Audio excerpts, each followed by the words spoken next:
üks võimalus inspiratsiooni koguda on reisida ja inimesed unistavadki suuremast sissetulekust või suuremast rahasummast kontol selle mõttega paljuski, et saada rohkem reisida.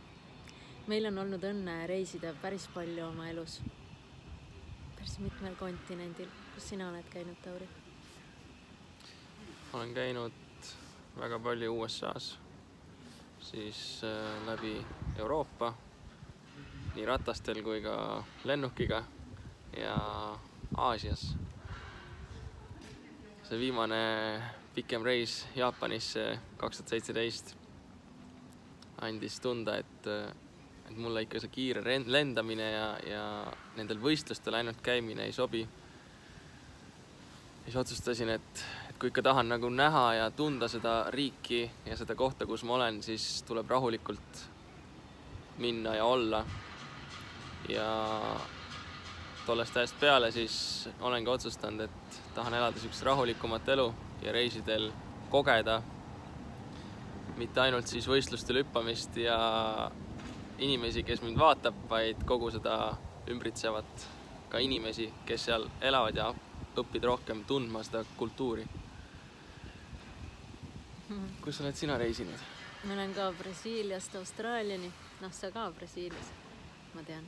Ja... jaa, õige. No võt peabki vaatama, meenutama, kus kõik ära käinud on. Ja Lapimaast kuni Portugali lõunatipuni. Ja minu järeldused olid ka, et ma tahaksin aeglust ja sügavust kogeda rohkem kui pinnapealset lihtsalt ühest linnast teise rändamist ja vaatamisväärsuste vaatamist.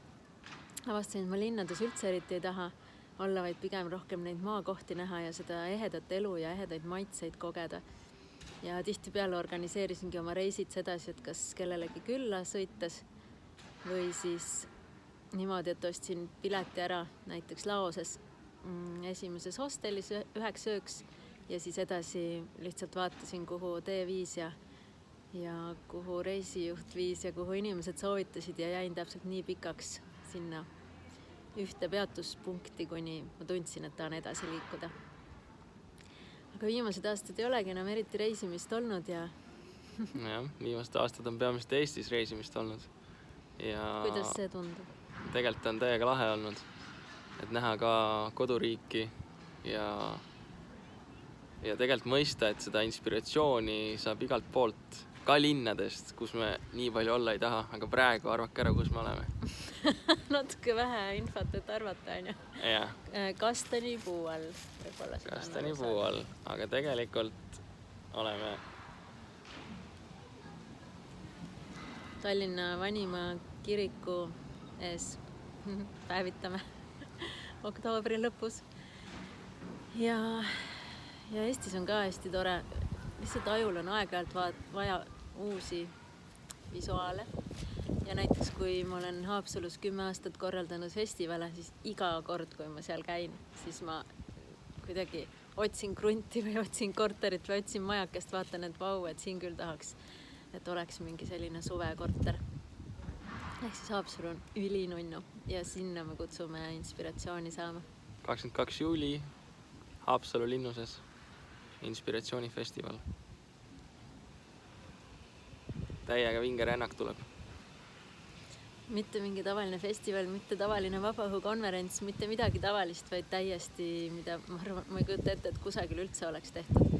Et seal tulevad erinevad enesearengu teemad, aga need tulevad hästi visuaalses kastmes, ehk siis seal on show'd vahepeal ja seal on liikumist päris palju ja see kõik on algusest lõpuni läbi komponeeritud ja kõigile meeltele. Ja täiega inspireeriv. Nii see on mõeldud. Sealt minna ja jagada teistele ka seda inspiratsiooni. Ja vaata lihtsalt enda ümber avatud silmadega. Tegelikult seda inspiratsiooni igal pool. Eriti looduses. Kastani puu all. Mina olen Merit. Mina olen Tauri. Teeme hingele pai. Või hüppame slackline'il, kes siis kuidas. Või tegelikult tantsime koos väga palju. Jah, tõsi. Ja lavame looduses. Ja kõnnime looduses. Ja nii edasi. Ja nii edasi. Näeme Haapsalus. Näeme Haapsalus. Tšau. Tšau.